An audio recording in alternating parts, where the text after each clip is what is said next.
রমাজানের শেষ 10 দিনের গুরুত্ব, তাৎপর্য এবং বিশেষ করে লাইলাতুল কদর সম্পর্কিত বিস্তারিত গুরুত্বপূর্ণ আলোচনা পেশ করার চেষ্টা করব ইনশাআল্লাহ আজিজ। সম্মানিত উপস্থিতি, কদর শব্দের শাব্দিক অর্থ হচ্ছে একটি অর্থ সম্মান এবং মর্যাদা, আর একটি অর্থ হচ্ছে কোনো কিছুকে নির্ধারণ করা। সম্মান এবং মর্যাদার বিষয়ে আল্লাহ সুবহানাহু তাআলা নিজেও পবিত্র কোরআনের কিছু আয়াতে কদর শব্দটা সম্মান এবং মর্যাদার জন্য ব্যবহার করেছেন। তো সেক্ষেত্রে লাইলাতুল কদরের অর্থ দাঁড়াবে যে এই রাত যে ব্যক্তি মূল্যায়ন করবে সে সম্মানিত হওয়ার যে ওসিলা পৃথিবীতে আছে সেই ওসিলার একটি ওসিলা সে অবলম্বন করল, তথা এই রাতকে জাগ্রত করার মাধ্যমে সে সম্মানিত হওয়ার রাস্তাকে অবলম্বন করল। আর আরেকটি যখন আমরা অর্থ করব নির্ধারণ করা, তখন অর্থ দাঁড়াবে এই রাতে আল্লাহ সুবহানাহু তাআলা ওয়াইফরাকু ফিহা কুল্লু আমরিন হাকিম, প্রত্যেক নির্ধারিত বিষয়বস্তু, মানুষের ভাগ্য, তাকদীর, আসমান এবং জমিন এবং তার মধ্যে যা কিছু হচ্ছে এবং হবে তার সব কিছুর নবায়ন, সব কিছুই তো পৃথিবী সৃষ্টির 50,000 বছর পূর্বে আল্লাহ সুবহানাহু ওয়া তাআলা লিখেছেন। তবে ফেরেশতাদেরকে সেই কাজগুলো সুষ্ঠুভাবে বন্টন করার জন্য আল্লাহ সুবহানাহু ওয়া তাআলা জানান 1 বছর পূর্বে। তো ফেরেশতাদের কাছে আল্লাহ সুবহানাহু ওয়া তাআলা সেটি হস্তান্তর করেন বা জানান যেই রাতে বা যেই দিনে, সেটি হচ্ছে লাইলাতুল কদর। যদি কদর শব্দের অর্থ আমরা করি নির্ধারণ করা, ফায়সালা করা, আর যদি কদর শব্দের অর্থ করি সম্মান এবং মর্যাদা, তাহলে এই রাত যারা জাগ্রত করবে তাদের সম্মান এবং মর্যাদার ব্যবস্থা আল্লাহ সুবহানাহু ওয়া তাআলা করবেন। তো প্রথমত আমাদের মধ্যে সবচেয়ে বেশি প্রসিদ্ধ হচ্ছে দ্বিতীয় অর্থটি, যে আল্লাহ সুবহানাহু ওয়া তাআলা এই রাতে তাকদীরের ফায়সালা নির্ধারণ করেন। তো এই বিষয়ে আমাদেরকে সংক্ষিপ্ত দু একটি কথা মনে রাখতে হবে যে পৃথিবী সৃষ্টির 50,000 বছর পূর্বে আল্লাহ সুবহানাহু ওয়া তাআলা যে তাকদীর লিখেছেন সেটি মূলত আল্লাহ সুবহানাহু ওয়া তাআলার জ্ঞান। তাকদীরের 4টা স্তরের 1 নম্বর স্তর হচ্ছে আল্লাহ সুবহানাহু ওয়া তাআলার জ্ঞান, তথা আল্লাহ সুবহানাহু ওয়া তাআলা জানেন আপনি এটি করবেন, এই জানাটা জ্ঞান। আপনি বাধ্যগত অবস্থায় করবেন, আপনাকে জোরপূর্বক করানো হবে, বিষয়টি এমন নয়। যেমন এখনও ডাক্তার যদি ক্যান্সার 4 স্টেজে পৌঁছে তাহলে ডাক্তার বলে দিতে পারে যে আপনার সর্বোচ্চ আপনি আর 6 সপ্তাহ থেকে 8 সপ্তাহ আপনি জীবিত থাকতে পারবেন। তাহলে এই যে ডাক্তার জানতে পারছে আগাম, এইটার কারণে, ডাক্তারের জানার কারণে সেই ব্যক্তি বাধ্যগত অবস্থায় মারা যাবে, বিষয়টা এমন নয়। কিন্তু ডাক্তারকে যে জ্ঞান আল্লাহ সুবহানাহু ওয়া তাআলা দিয়েছে সেই জ্ঞান থেকে সে জানতে পারছে যে এই ব্যক্তি মারা যাবে। তো দুনিয়াতেও সাধারণ মানুষ ন্যূনতম হালকা, সারা পৃথিবীর মানুষের কাছে যে জ্ঞান আল্লাহ সুবহানাহু ওয়া তাআলা দিয়েছেন, মিনাল ইলমি ইল্লা কালিলা, সেটা মহাসমুদ্রে সুই যদি ডুবানো হয় তাহলে সেই সুই ডুবালে মহাসমুদ্রের তুলনায় সুইয়ের সাথে লেগে থাকা পানি আর আল্লাহ সুবহানাহু ওয়া তাআলার জ্ঞানের সাথে সারা পৃথিবীর সব মানুষের জ্ঞানের তুলনা ওই রকম। তো তারপরও মানুষ ন্যূনতম জ্ঞান নিয়েও মানুষ কিছু না কিছু বিষয়ে ভবিষ্যৎবাণী করতে পারছে। মানুষ জানতে পারছে যে আজকে বৃষ্টি হতে পারে, কালকে বৃষ্টি নাও হতে পারে, এতক্ষণ পর ঝড় হতে পারে, এত মাইল এত কিলোমিটার বেগে ঝড় হতে পারে।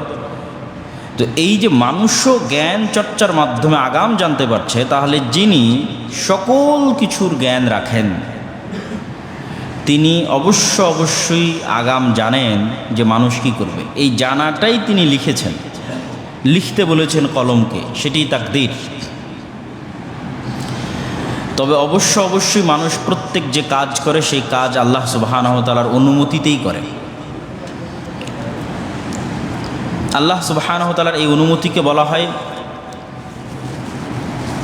পৃথিবী পরিচালনায় আল্লাহ সুবহানাহু ওয়া তাআলার ইচ্ছা।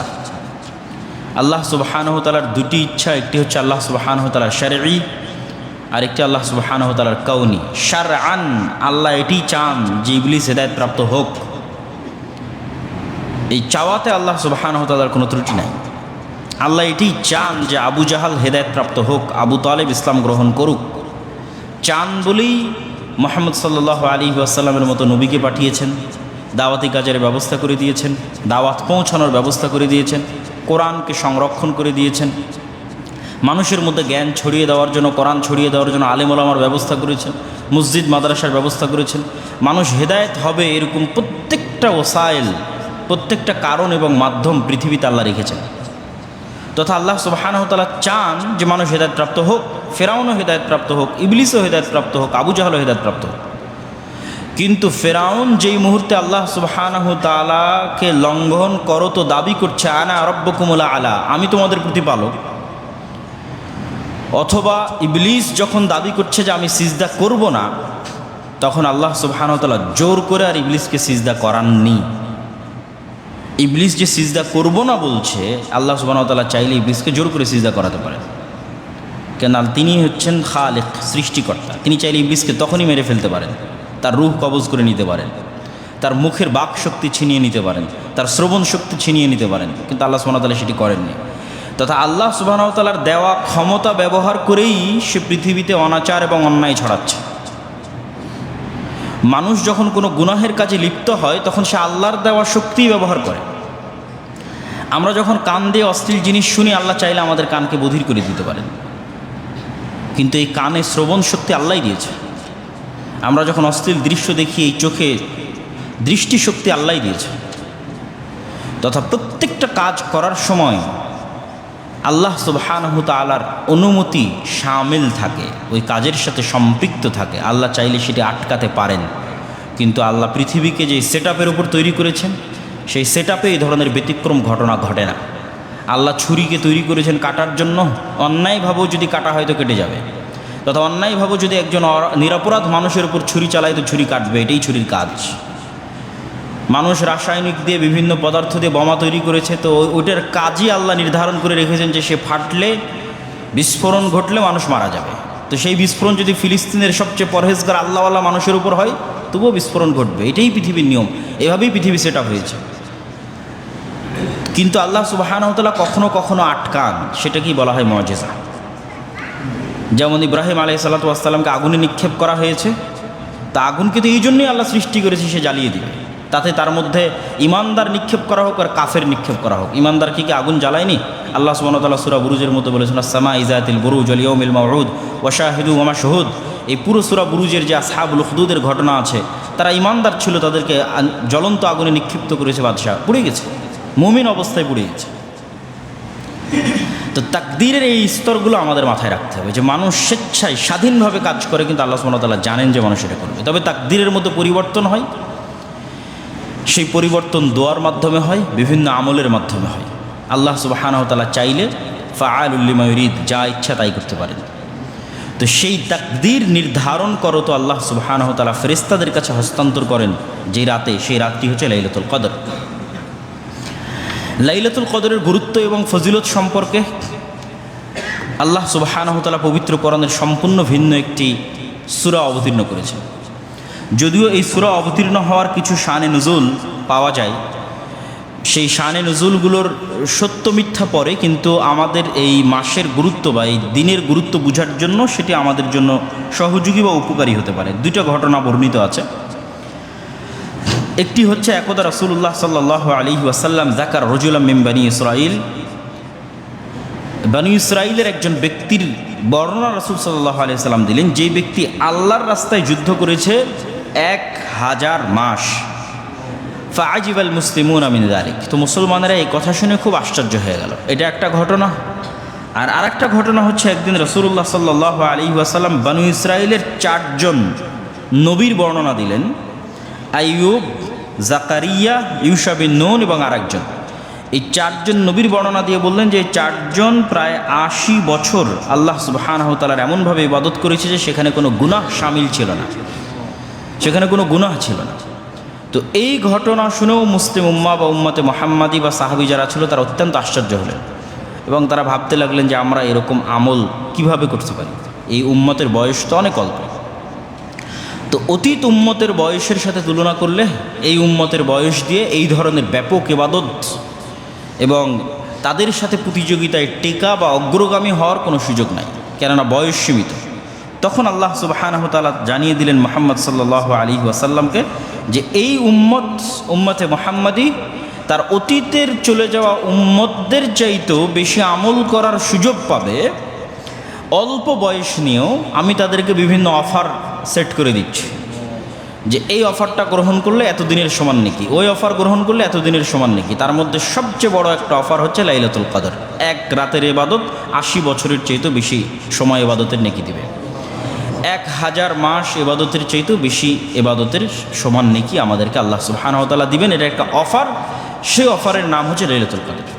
আল্লাহ সুবহানাহু ওয়া তাআলা কোরআন মাজিদে বলেন, ইন্না আনজালনাহু ফি লাইলাতিল কদর, নিশ্চয় আমি এই পবিত্র কোরআন অবতীর্ণ করেছি লাইলাতুল কদরের রাতে।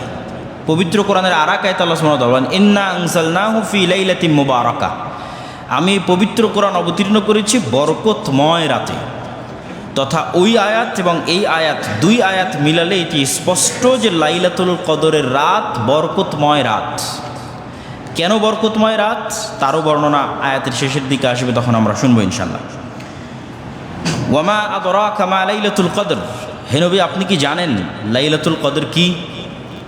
তো লাইলাতুল কদর কি এইটির গুরুত্ব তুলে ধরার জন্য বলার ঢং এরকম, এবং এই ঢঙে আল্লাহ সুবহানাহু ওয়া তাআলা কোরআন মাজিদের আরও বিভিন্ন জায়গায় বলেছেন, এবং রাসূল সাল্লাল্লাহু আলাইহি ওয়াসাল্লামও এই ঢঙে বহু হাদিস সাহাবীদেরকে সম্বোধন করেছেন। যেমন আল্লাহ বলছেন, আল কারিআতু মাল কারিআ ওমা আদরাকা মাল কারিআ, ভয়ঙ্কর আওয়াজ, বিকট আওয়াজ, প্রলয়ঙ্করী ভয়ঙ্কর ভয়াবহ আওয়াজ। তোমরা কি জানো ভয়ঙ্কর প্রলয়ঙ্করী বিকট ভয়াবহ আওয়াজ কি? তো ওই জিনিসটার প্রতি আগ্রহ তৈরি করার জন্য বলার ধরনটা এমন। রাসূল সাল্লাল্লাহু আলাইহি ওয়াসাল্লামও কোনো একটা গুরুত্বপূর্ণ বিষয় বললে সাহাবীদের এভাবে বলতেন, তোমরা কি জানো গীবত কি? আতাদরুনা মাল গীবা, গীবত কাকে বলে তোমরা কি জানো? তখন সাহাবীরা বলতেন, আল্লাহু ওয়া রাসূলুহু আলাম, আল্লাহ এবং আল্লাহ রাসূল ভালো জানেন।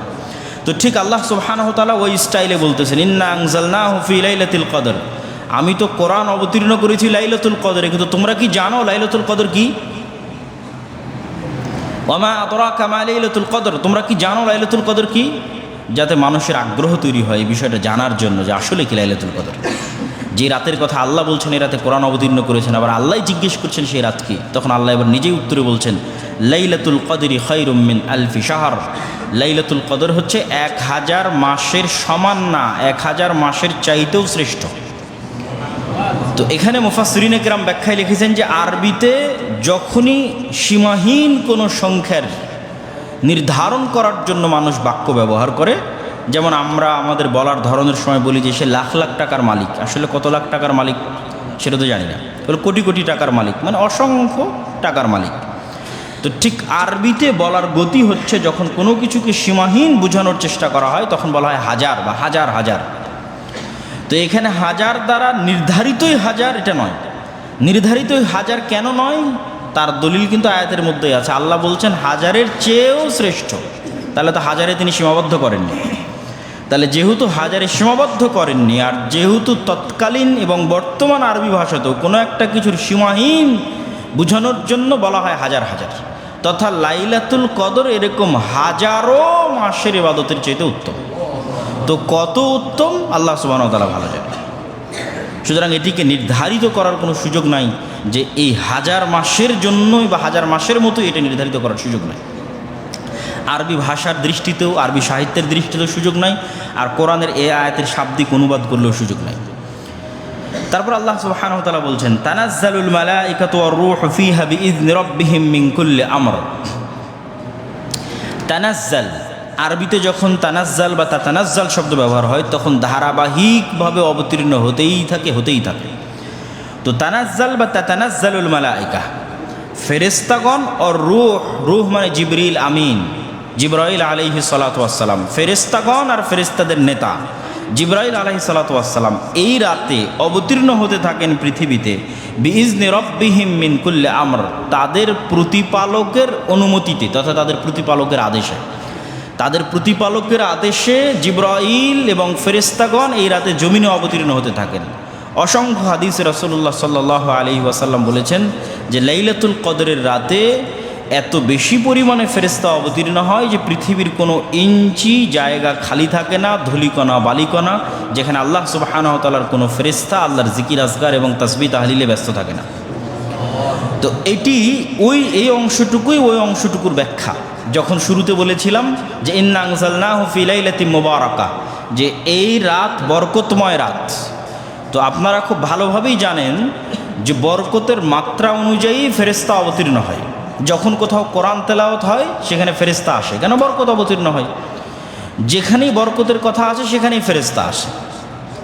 যেখানে বরকত নাই সেখানে ফেরেশতা নাই, সেখানে শয়তান।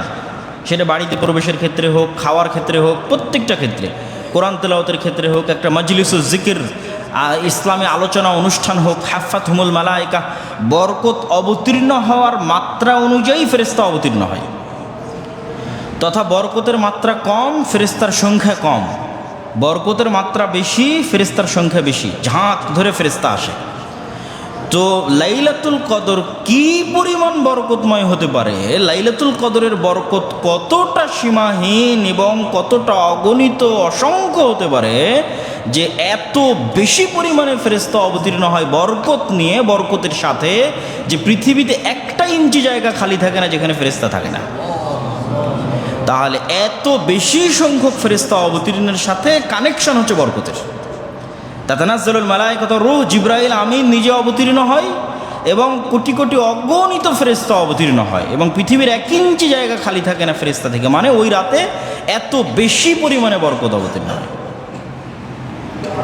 সালামুন হিয়া হাত্তা মাতলাইল ফাজর, এই বরকত অব্যাহত থাকে সূর্যোদয় পর্যন্ত, ফজরের আজান পর্যন্ত, ফজর পর্যন্ত এই বরকত অবতীর্ণ অব্যাহত থাকে। সম্মানিত উপস্থিতি, এই আমরা একটি সূরার অনুবাদ করলাম হালকা সংক্ষিপ্ত ব্যাখ্যা সহ, যেই সূরাটা মূলত লাইলাতুল কদর কেন্দ্রিক একটি সূরা।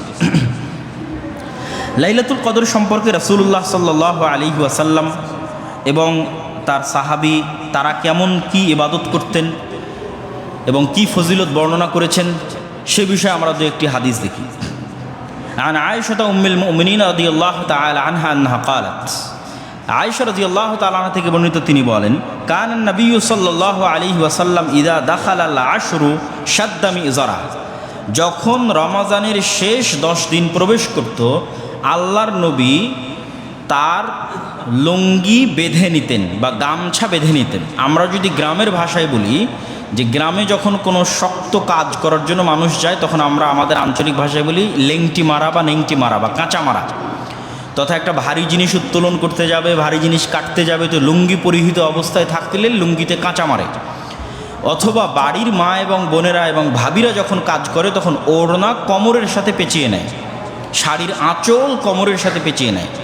তথা শক্তিশালী কোনো কাজ করার আগের যুগ থেকেই এটা একটা গতি যে কাপড়কে গুটিয়ে নিয়ে শরীরের সাথে বাঁধা হয় ভালো ভারী কোনো কিছু করার জন্য।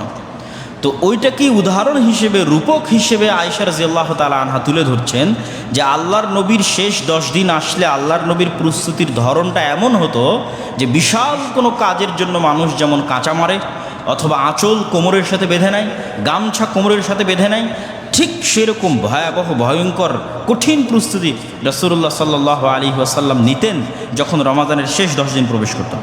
ওয়া আহইয়া লাইলাহু ওয়া আইকাদা আহলাহু, নিজে শেষ 10 দিনের রাত, 10 রাতের রাত জাগতেন, ওয়া আইকাদা আহলাহু, পরিবারকে জাগাতেন। শুধু নিজে জেগে ক্ষান্ত হতেন না, আইকাদা, জাগাতেন আহলাহু, তার পরিবারকে।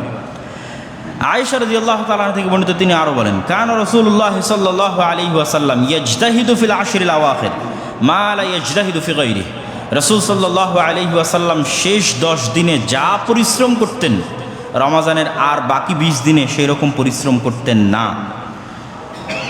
এবং স্বয়ং রাসূলুল্লাহ সাল্লাল্লাহু আলাইহি ওয়াসাল্লাম তিনি বলেন যে লাইলাতুন খায়রুম মিন আলফি শাহর মান হুরিমা খায়রাহা ফাকাদ হুরিমা কুল্লাহ, যে ব্যক্তি লাইলাতুল কদরের কল্যাণ থেকে বঞ্চিত হয়ে গেল সে যেন রমাজান এবং পৃথিবীর সকল কল্যাণ থেকে বঞ্চিত হয়ে গেল। লাইলাতুল কদরের মতো এক মহান রাতের কল্যাণ থেকে যে ব্যক্তি বঞ্চিত হয়ে গেল সে যেন রমাজানের সকল কল্যাণ অথবা সমগ্র পৃথিবীর সকল কল্যাণ অথবা তার সারা জীবনের সকল কল্যাণ থেকে বঞ্চিত হয়ে গেল। আরেকটি হাদিস তো আমরা সকলেই জানি যে রাসূলুল্লাহ সাল্লাল্লাহু আলাইহি ওয়াসাল্লাম বলেছেন, মান ইয়াকুম লাইলাতাল কদরি ঈমানান ওয়া ইহতিসাবান গুফিরা লাহু মা তাকাদ্দামা মিন যামবি।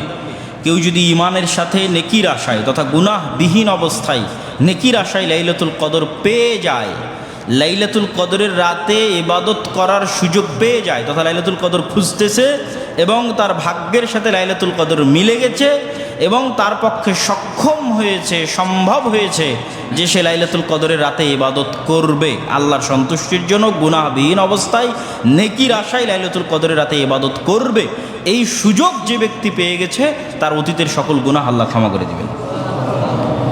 লাইলাতুল কদরের রাতের জাগার এটি একটি বড় সুযোগ এবং সুবিধা। লাইলাতুল কদর কখন হয়? রাসূলুল্লাহ সাল্লাল্লাহু আলাইহি ওয়াসাল্লামের এই মর্মে অসংখ্য এবং বিভিন্ন বিবরণ রয়েছে, যেই বিবরণগুলোর অসংখ্য হাদিস এই মর্মে পাবেন। কখনো তিনি বলছেন শেষ 10 দিন, কখনো বলছেন শেষ 7 দিন, কখনো বলছেন প্রথম 10 দিন এবং শেষ 10 দিন, কখনো বলছেন পুরো রমাজান। অসংখ্য হাদিস পাওয়া যাবে এবং আমরা কিছু আলামতও জানবো লাইলাতুল কদরে রাসূল সাল্লাল্লাহু আলাইহি ওয়াসাল্লামের মুখ থেকে। তবে বেশিরভাগ হাদিস এবং বেশিরভাগ সহিহ হাদিস বুখারী মুসলিম সহ অন্যান্য গ্রন্থে যদি আমরা সকল হাদিসকে একত্রিত করি তাহলে বেশিরভাগ হাদিস এই মর্মে অবতীর্ণ হয়েছে বা এই মর্মে বর্ণিত হয়েছে যে রমাজানের শেষ দশকে লাইলাতুল কদর এবং শেষ দশকের বিজোড় রাতে, শেষ দশকে এবং শেষ দশকের বিজোড় রাতে। শেষ দশকের কথাটা ব্যাপকভাবে এসেছে আর তার মধ্যেও কিছু কিছু ক্ষেত্রে এসেছে শেষ দশকের বিজোড় রাতে। তা আমরা এর মধ্যে থেকে 2-1টি হাদিস আপনাদের সামনে তুলে ধরব। আবু সাঈদ আল খুদরি রাদিয়াল্লাহু তাআলা আনহু থেকে বর্ণিত, তিনি বলেন, আন্না রাসূলুল্লাহ সাল্লাল্লাহু আলাইহি ওয়াসাল্লাম ইতাকাফা আল-আশর আল-আউয়াল মিন রমাদান। আল্লাহর নবী রমাজানের শুরু থেকেই ইতিকাফ করা শুরু করলেন এবং লাইলাতুল কদর অনুসন্ধান করা শুরু করলেন।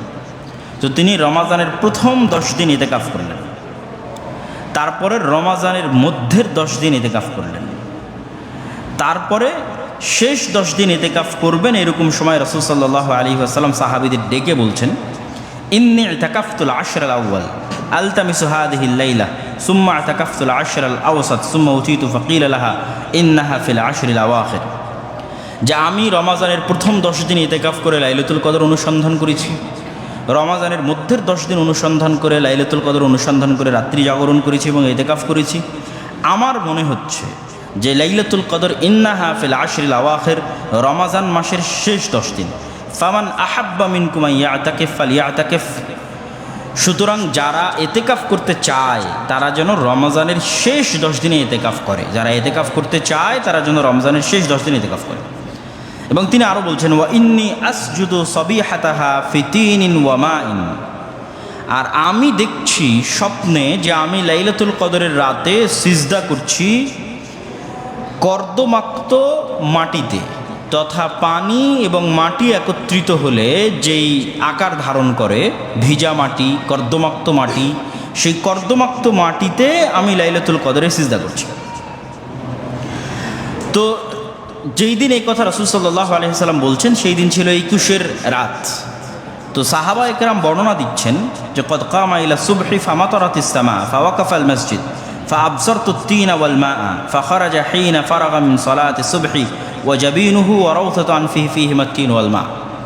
বলছে এই রাতে আসমান বৃষ্টি বর্ষণ করলো, 21-এর রাতে ফামাতারাতিস সামা, আসমান বৃষ্টি বর্ষণ করলো, মানুষজন মসজিদেই আটকা থেকে গেল, বাড়িতে যেতে পারলো না। ফাআবসারতু الطين والماء। তো রাসূল সাল্লাল্লাহু আলাইহি ওয়াসাল্লাম ফজরের সালাত আদায় করালেন এবং ফজরের সালাত শেষে যখন মসজিদ থেকে বের হচ্ছেন তখন আমরা তার কপালে এবং তার নাকে কর্দমাক্ত মাটি লেগে থাকতে দেখছি। যে ওয়া জাবিনুহু ওয়া রাউসাতু আনফিহি ফীহিমা তিন ওয়াল মা, তার কপাল এবং তার নাকে পানি এবং মাটি লেগে আছে।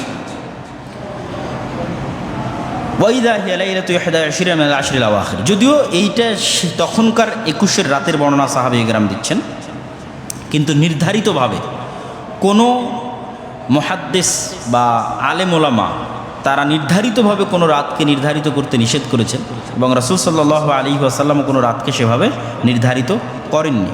এবং বহু হাদিসে, যেটা আমি বারবার বলতেছি, বহু হাদিসে রাসূল সাল্লাল্লাহু আলাইহি ওয়াসাল্লাম বলছেন ইলতামিসুহা ফিল আশরিল আওয়াখির, তোমরা শেষ 10 দিনে লাইলাতুল কদর অনুসন্ধান করো এবং শেষ 10 দিনের বিজোড় রাত্রিতে তোমরা লাইলাতুল কদর অনুসন্ধান করো। এবার আমরা লাইলাতুল কদরের কিছু আলামত দেখি। একটা আলামত তো আমরা এই হাদিসের মধ্যেই পেয়ে গেলাম যে লাইলাতুল কদরের আলামতের অন্যতম একটি আলামত হচ্ছে যে সেই রাতে বৃষ্টি হতে পারে এবং সেই রাতে কর্দমাক্ত মাটিতে রাসূল সাল্লাল্লাহু আলাইহি ওয়াসাল্লাম সিজদা করেছেন। তো কর্দমাক্ত মাটিতে সিজদা তখনই করবেন যখন আসমান থেকে বৃষ্টি বর্ষণ হবে। তো অন্যান্য হাদিসে রাসূলুল্লাহ সাল্লাল্লাহু আলাইহি ওয়াসাল্লাম লাইলাতুল কদরের যে আলামতগুলো তুলে ধরেছেন সেই দু একটা আলামত আমরা আপনাদের সামনে তুলে ধরবো। তার আগে আরও একটি হাদিস যে আল্লাহ নবী লাইলাতুল কদর নির্ধারিত করেননি এই মর্মে একটা স্পষ্ট হাদিস। আন উবাদা ইবনে সামিত রাদিয়াল্লাহু তাআলা থেকে বর্ণিত, তিনি বলেন খারাজা রাসূলুল্লাহ সাল্লাল্লাহু আলাইহি ওয়াসাল্লাম লিয়ুখবিরানা বিলাইলাতিল কদর। একদিন আল্লাহর নবী আমাদের মধ্যে বের হলেন এবং তিনি আমাদেরকে সংবাদ দিতে চাইলেন কবে লাইলাতুল কদর। ফাতালাহা রাজুলান মিনাল মুসলিমিন। তো মুসলমানদের দুইজন ব্যক্তি পরস্পরে মারামারি করছিল। আল্লাহর নবী বের হয়ে দেখেন যে দুইজন মুসলমান মারামারি করতেছে। তখন রাসূল সাল্লাল্লাহু আলাইহি ওয়াসাল্লাম তাদের মারামারি মিটিয়ে দিতে গিয়ে তিনি বলছেন খরাজতু লিউখবিরাকুম বিলাইলাতিল কদর। আসলে আমি তো বের হয়েছিলাম বাড়ি থেকে তোমাদেরকে লাইলাতুল কদর কবে সে বিষয়ে স্পষ্ট তোমাদেরকে সংবাদ দেব। ফাতালাহা ফুলান ও ফুলান। কিন্তু বের হয়ে দেখি যে এই দুইজন ব্যক্তি মারামারি করতেছে। ফারুফে। তো লাইলাতুল কদর কবে এই জ্ঞানটা আমার থেকে উঠিয়ে নেওয়া হয়েছে। ওয়া আসা আন ইয়াকুনা খায়রাল লাকুম। আর আমি আশা করছি যে লাইলাতুল কদর কবে এই জ্ঞানটা আমার থেকে উঠিয়ে নেওয়া তোমাদের জন্য কল্যাণকর। ফালতামিসুহা ফিত তাসিআহ ওয়াস সাবিআহ ওয়াল খামিসাহ। তোমরা শেষ 10 দিনের পঞ্চম, সপ্তম, নবম এইভাবে বিজোড়গুলো রাসূল সাল্লাল্লাহু আলাইহি ওয়াসাল্লাম উল্লেখ করতে থাকলেন। এই বিজোড়গুলোতে তোমরা অন্বেষণ করতে থাকো। তো পঞ্চম, শেষ 10 দিনের পঞ্চম সপ্তম মানে রমাজান শেষ হতে আর 5 দিন বাকি, রমাজান শেষ হতে আর 7 দিন বাকি, রমাজান শেষ হতে আর 9 দিন বাকি, রমাজান শেষ হতে আর 3 দিন বাকি, এইভাবে হিসাবটা হচ্ছে এইভাবে। তো এই দিনগুলোতে, এই রাতগুলোতে তোমরা অনুসন্ধান করো।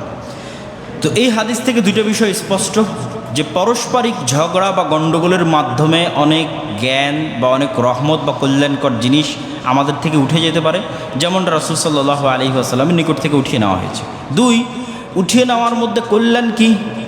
যদি নির্ধারিত একটি দিনই নির্ধারণ করে দেওয়া হতো তাহলে তো আসলে পরীক্ষার প্রশ্নপত্র ফাঁস হয়ে গেল। আর আল্লাহ সুবহানাহু ওয়া তাআলা সেভাবে কখনোই প্রশ্নপত্র ফাঁস করেন না। বিশেষ করে এই ধরনের গুরুত্বপূর্ণ এবং ব্যাপক অফার আছে, এইটার জন্য কে কত পরিশ্রম করে। যে সবচেয়ে বেশি পরিশ্রম করবে সে কি করবে? সে রমাজানের প্রত্যেক রাতে আল্লাহর ইবাদত করবে এবং জাগবে। তো যে রমাজানের প্রত্যেক রাতে আল্লাহর ইবাদত করবে এবং জাগবে তার লাইলাতুল কদর মিস হওয়ার কোনো সম্ভাবনা নাই। তো সে সবচেয়ে পরিশ্রমী ছাত্র।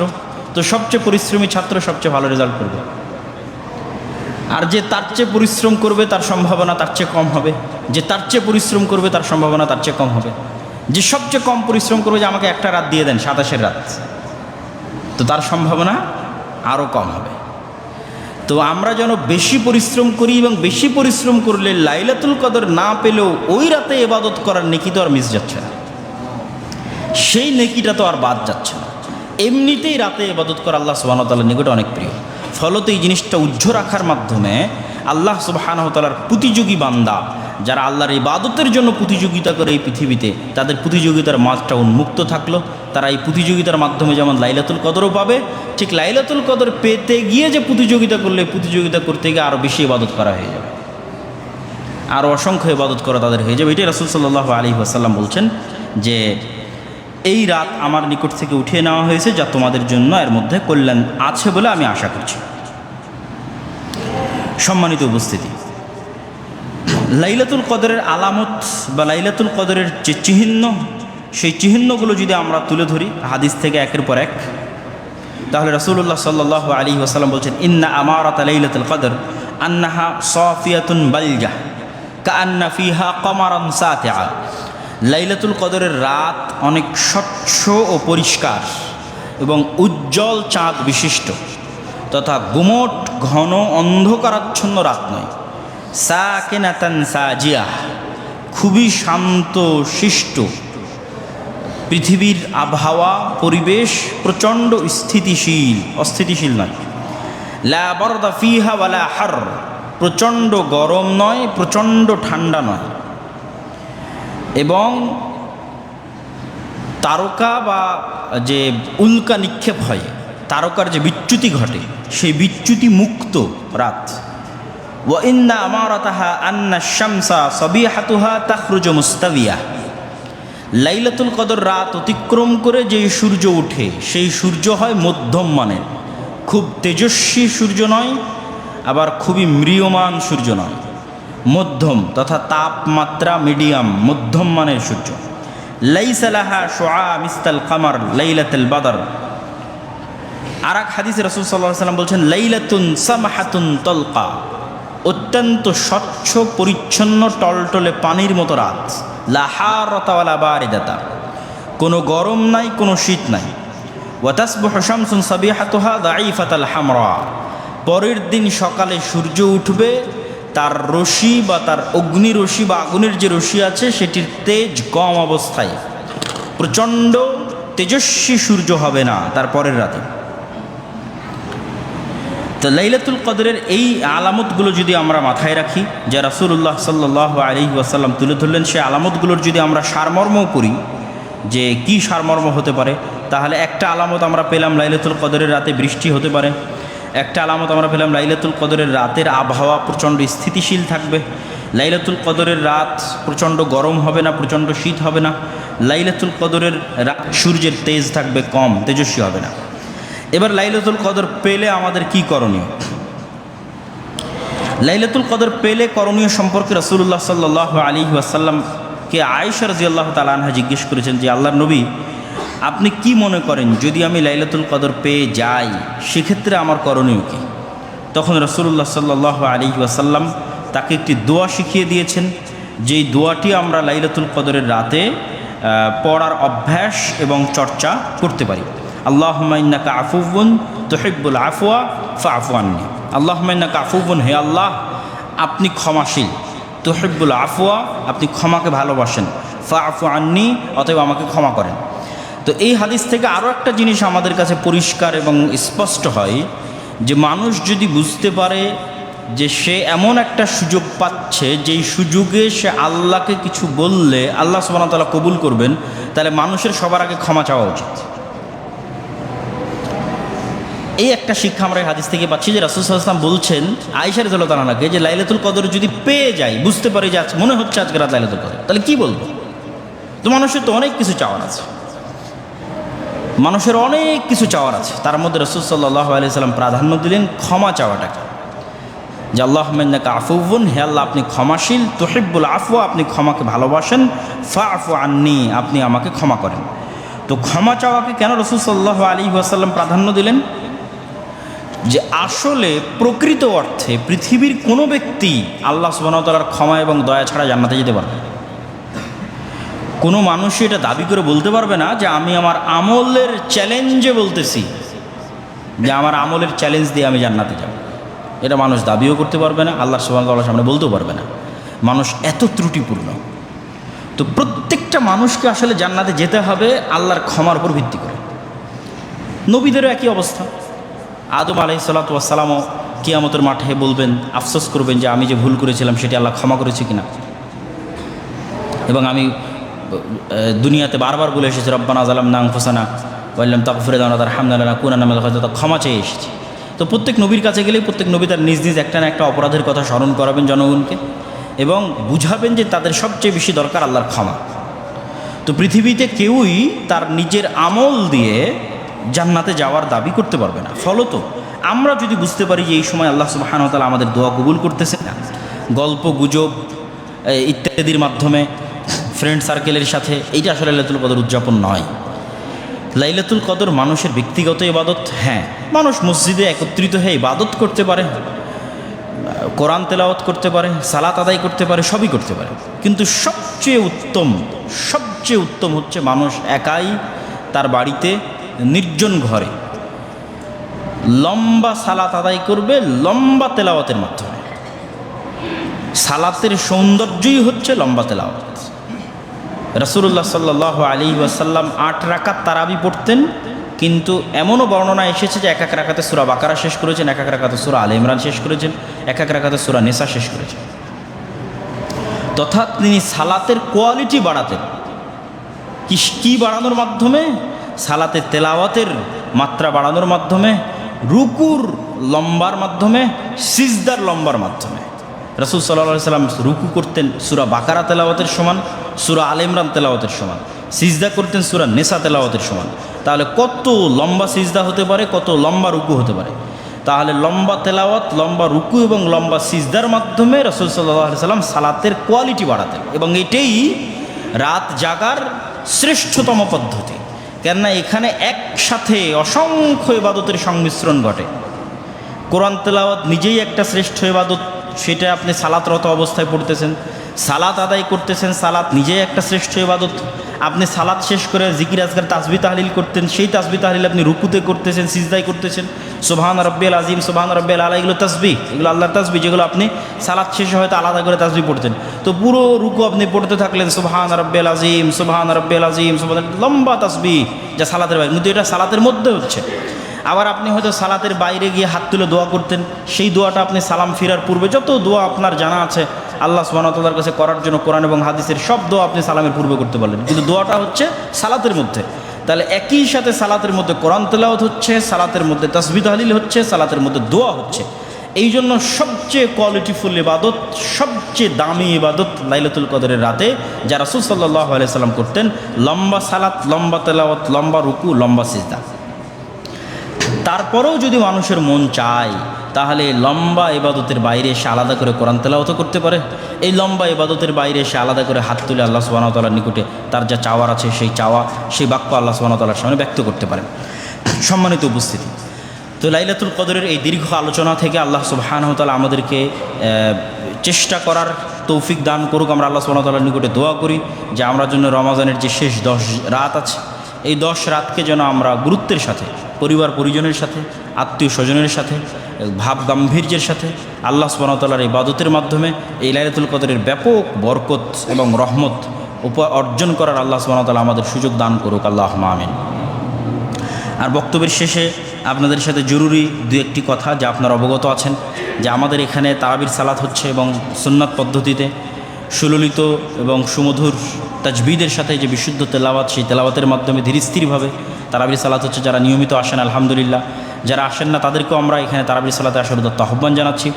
পাশাপাশি আমাদের এখানে ইফতারির ব্যবস্থাও থাকছে, এবং ইফতারিতে আপনাদেরকে শরীক হওয়ার আমরা উদাত্ত আহ্বান জানাচ্ছি। যে আমাদের একদিনের ইফতারিতে মোটামুটি 5,000 টাকার মতো খরচ হয়ে থাকে। 70, 80 থেকে 90 জন মানুষ মোটামুটি এখানে ইফতারি করে। তো আপনারা একদিনের যদি কেউ ইফতারি করাতে চান তাহলে এই পরিমাণ অর্থ আমাদের অফিসে জমা দিলে আপনার পক্ষ থেকে সেই দিনের ইফতারির দায়িত্ব পালন করা হবে। এবং এটা একটা ব্যাপক গুরুত্বপূর্ণ ইবাদত। সেটা হচ্ছে আপনি নিজে তো সিয়াম থেকে নেকি পেলেন, ইফতারকারীদের ইফতার করানোর মাধ্যমে তাদের সিয়ামের নেকিটাও আপনি বোনাস হিসেবে লুফে নিলেন। যা সৌদি আরবে যদি আপনি গিয়ে থাকেন তাহলে দেখবেন যে মদিনার মানুষ কিভাবে প্রতিযোগিতা করে এই মানুষকে ইফতার করানোর জন্য। তারা তাদের ধন সম্পদ, স্ত্রী পুত্র, আত্মীয় স্বজন, বাচ্চা কাচ্চা সব নিয়ে ইফতারির সরঞ্জামাদি নিয়ে তারা আসরের পর থেকে মসজিদে নববীতে উপস্থিত থাকে। এই যে একটা কালচার তাদের মধ্যে গড়ে উঠেছে মানুষকে ইফতার করানোর, এইটা আমাদের মধ্যেও ডেভেলপ করা উচিত এবং এই সুযোগ হাতছাড়া করা উচিত নয় যে আমি আমার আর এক মুসলিম ভাইকে ইফতার করানোর সুযোগ গ্রহণ করব। এই সুযোগটা আপনারা গ্রহণ করতে পারেন। আর আলহামদুলিল্লাহ আমাদের এখানে কোর্স চলতেছে, কোরআন শিক্ষার কোর্স চলতেছে, আরবি শিক্ষার কোর্স চলতেছে। মেয়েদের জন্য সম্পূর্ণ ভিন্ন, মহিলা শিক্ষিকা দ্বারা অনলাইন অফলাইন দুটোই। তো সেই কোর্সগুলোরও আপনারা সুযোগ নিতে পারেন। সুযোগ এই জন্য নিতে পারেন, বলবেন যে ক্লাস শুরু হয়ে গেছে কীভাবে সুযোগ নিব। আমাদের ক্লাসগুলো যেহেতু রেকর্ডেড, সেই রেকর্ডেড ক্লাসগুলো আপনি পাস্ট ক্লাসগুলো ভর্তি হওয়ার মাধ্যমে আমাদের ক্লাসগুলো করার সুযোগ পাবেন। সুতরাং এই কোর্সগুলোতে আমি আপনাদের ভর্তি হওয়ার উদাত্ত আহ্বান জানাচ্ছি। আর সর্বোপরি রমাজান মাস হিসেবে রাসূলুল্লাহ সাল্লাল্লাহু আলাইহি ওয়াসাল্লাম তার অন্তরের বিশুদ্ধতার কারণে, যেমন আমরা গত জুমাতে আলোচনা করেছি জাকাত বিষয়ে, যে জাকাত সম্পদের বিশুদ্ধতা এবং অন্তরের বিশুদ্ধতা নির্ধারণ করে। জাকাত তো আমরা আদায় করবই, তার পাশাপাশি আমরা আমাদের দানের হাত প্রশস্ত করার চেষ্টা করব।